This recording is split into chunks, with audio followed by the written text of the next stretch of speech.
Hi అండి, నమస్తే అండి. Welcome back to my channel 90s middle class అమ్మ. ఇదిగోండి చికెన్ మోమోస్ చేశానండి.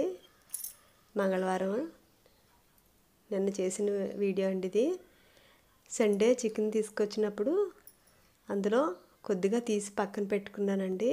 మా పాప చికెన్ మోమోస్కి చేయమని అడిగితే ఈ విధంగా చేస్తున్నానండి.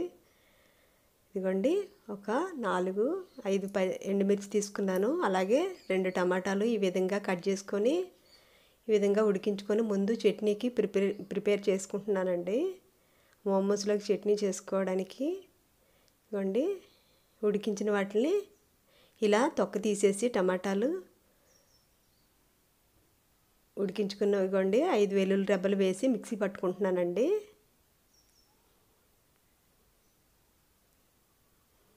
సాల్ట్ వేసుకొని ఇలా మిక్సీ పట్టుకున్నానండి.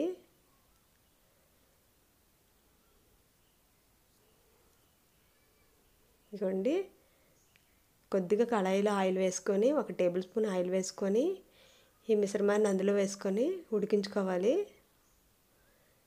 ఇప్పుడు ఇదిగోండి ఒక తగినంత సాల్ట్, అలాగే చిటికెడు పంచదార, సోయా సాస్ వేసిన క్లిప్పు మిస్ అయిందండి.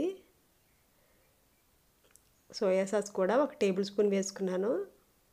వేసుకొని ఒక 10 నిమిషాలు 5-10 నిమిషాలు ఉడికించుకోవాలి. ఉడికించుకున్న తర్వాత కాస్త చల్లారాక ఇలా నిమ్మరసం పిండుకోవాలి. ఒక హాఫ్ బద్ద అయితే నేనైతే తీసుకున్నానండి. ఇదిగోండి ఎక్కువ కాదండి చికెను, చెప్పాను కదండి సండే కూరలో కొద్దిగా తీసి ఇలా మోమోస్ చేయడానికని పక్కన పెట్టుకున్నాను. ఇదిగోండి కళాయిలో కొద్దిగా వాటర్ వేసుకొని ఉడికించుకుంటున్నానండి నేను. ఎక్కువసేపు కాదండి. ఇంకా కొద్దిగా అల్లం వెల్లుల్లి పేస్ట్ కూడా వేసుకుంటే నీచు వాసన రాదండి, స్మెల్ రాదు. చికెన్ అనేది డైరెక్ట్గా చేసుకునే కంటే ఈ విధంగా చేస్తే స్మెల్ బాగుంటుందండి. అల్లం వెల్లుల్లి పేస్ట్ వేసుకొని ఒక్క 2 నిమిషాలండి, 2 నిమిషాలు పొంగు రాగానే ఆఫ్ చేసేసి వాటర్ తీసేసి కట్ చేసుకొని మిక్సీ పట్టుకోవాలండి. ఇదిగోండి చల్లారాక ఈ విధంగా ముక్కలుగా కట్ చేసుకొని మిక్సీ పట్టుకోవాలి. అది కూడా కచ్చా పచ్చాగా అండి, మరీ మెత్తగా కాదండి,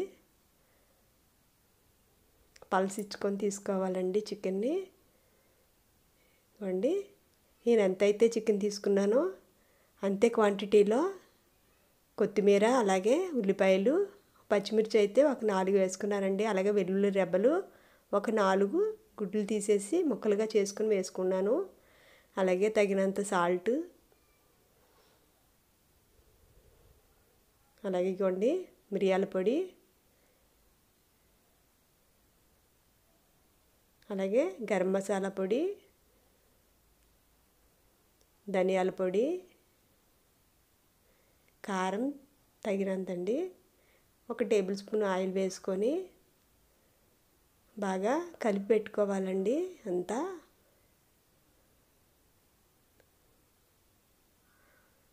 నా వీడియోస్ నచ్చితే లైక్ చేయండి, సపోర్ట్ చేయండి, షేర్ చేయండి, సబ్స్క్రైబ్ చేసుకోండి.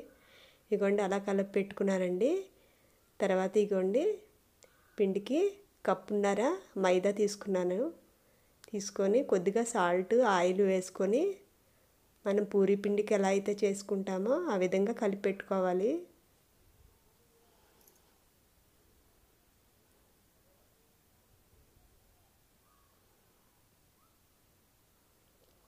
చాలా అంటే చాలా బాగుంటాయండి. ఇదే విధంగా మనం వెజ్ మోమోస్ కూడా చేసుకోవచ్చండి.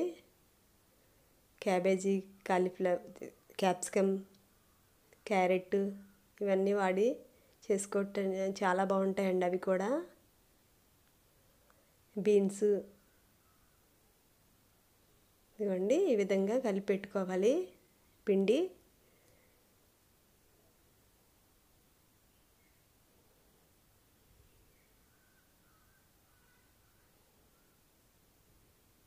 ఈ విధంగా కలిపి కాస్త ఆయిల్ రాసి పక్కన పెట్టుకోవాలండి ఎండిపోకుండా.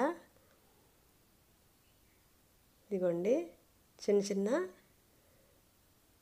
పూరీలాగా ఒత్తుకోవాలి. ఒత్తుకొని నాకైతే మోమోస్ చాలాసేపు ట్రై చేశానండి చేయడానికి, యూట్యూబ్ వీడియోస్ అవి చూసి. కానీ ఎంతటి చూసినా నాకు రాలేదండి. అందువల్ల నేనైతే ఈ విధంగా కజ్జికాయల బల్ల వాడి చేస్తున్నానండి. ఎంత ట్రై చేసినా రాలేదండి. కొద్దిగా వీడియో క్లారిటీ సరిగ్గా రావట్లేదండి నాది.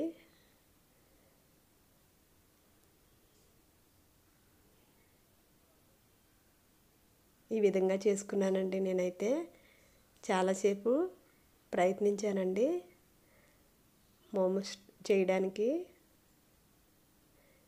ఈ విధంగా అయితే నేను చేసుకున్నాను.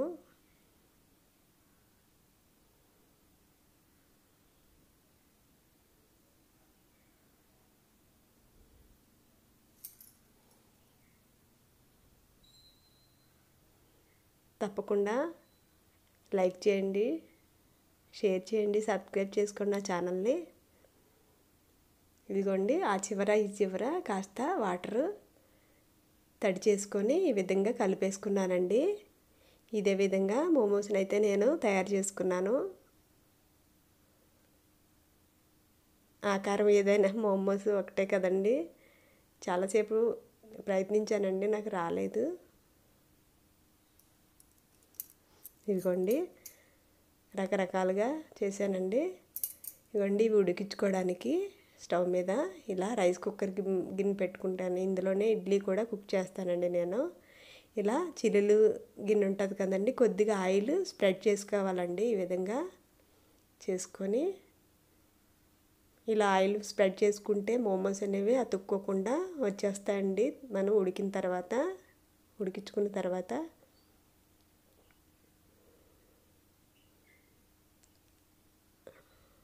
వాటితోటి అలా నాకు 7 అయితే వచ్చాయండి మోమోస్.